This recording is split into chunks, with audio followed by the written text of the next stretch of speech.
Dutch always says we gotta blend in, but trouble seems to find us no matter where we go. Valentine was supposed to be a place to lay low, have a drink, maybe meet a lady or two. Then Bill walks in, and just like that, fists are flying. Charles is always ready for a fight. Arthur acts like he ain't, but you know he loves it. Me? I just wanted a good time. Instead, we got another mess to clean up. The heavy double doors of Smithfield's saloon swung open with a familiar creak as Arthur made his entrance. Bathed in the warm glow of oil lamps, the saloon was alive with the clinking of glasses and the tangled music of a pianist eking out a rowdy tune. Javier's voice carried over the chatter, mingling with the clamor. Arthur, over here! We've got something pretty for you! The smell of tobacco and whiskey hung in the air as Arthur strode towards the bar, where Javier and Charles were already making acquaintances with two ladies. Well, isn't this a sorry sight, Javier, you dragged me into this mess? Javier chuckled, leaning into the women. Ladies, meet Arthur Morgan. Quite the gentleman, if you can get past the bark. Arthur's gaze slid to Anastasia, the sharper of the two, her eyes sizing him up. And what's your story, Arthur? Arthur smirked, his tone dripping with sarcasm. Oh, you know, just another day not being dead yet.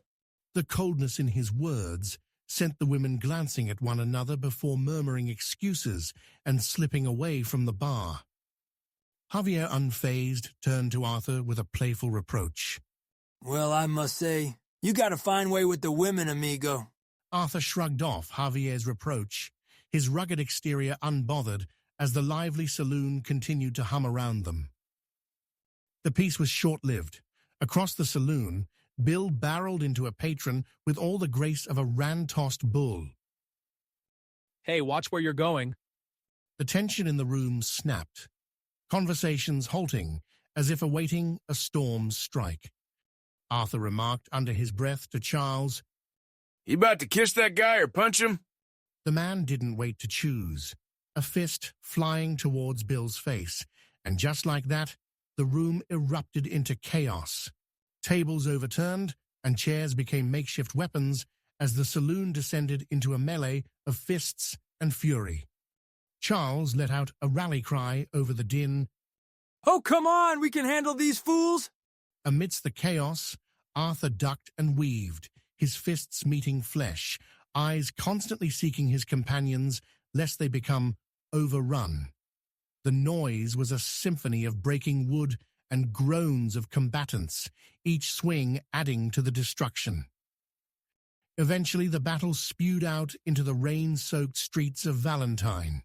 Mud clung to Arthur's boots as he found himself face to face with the formidable Tommy. Tommy eyed him, teeth exposed in a mocking grin. Pretty boy, you're kidding me? Arthur, unfazed, spat a defiant retort as his fists clenched. You're even slower than you look. A crowd gathered, their breaths visible in the cold air, watching intently as the two men squared off under the relentless downpour. Each blow was felt more in the slowed world of an adrenaline rush. Arthur straining under the weight of the struggle, the mud slick underfoot. As Arthur gained the upper hand, pummeling Tommy to the ground, a voice pierced the bindings of fury. Stop, please, I beg you. The plea broke through the haze of violence, pulling Arthur back from the precipice, his chest heaving, breath stealing the air through gritted teeth. In the relative quiet that followed, Dutch's tall frame emerged from the crowd, leading Arthur to the fold of their group, where Trelawney waited, ever the perfect portrayal of a world traveler just returned to offer news. Well, I thought you'd gone to New York. Trelawney's response was quick, a sly smile playing on his lips. Yes, I have. He's being held by some bounty hunters. Dutch cut in, his voice laden with resolve. If he's alive, we gotta try. The conversation was a quiet reprieve from the violence earlier. Yet, as Arthur listened, the implications weighed heavy, his body sore from the fight, mind wrestling with the next inevitable confrontation. As the sun began its descent, painting the town in hues of amber, Arthur stood by the rain barrel outside the saloon, scrubbing the mud from his skin. The water was cold, biting, yet refreshing against the heat of recent battle. Dutch strolled by, clapping Bill on the shoulder with playful derision. Next time, maybe try saying excuse me. Arthur's thoughts turned inward, reflecting on their path ahead, the day's violence lingering like a specter in the twilight. We survived today, but it always feels like there's something else crawl around the corner. Arthur's gaze lingered on the horizon as the town resumed its normal rhythm, unaware of the turbulent storm residing in the gunslinger's heart. His shoulders carried not just the responsibilities of the gang, but the weight of an unpredictable future.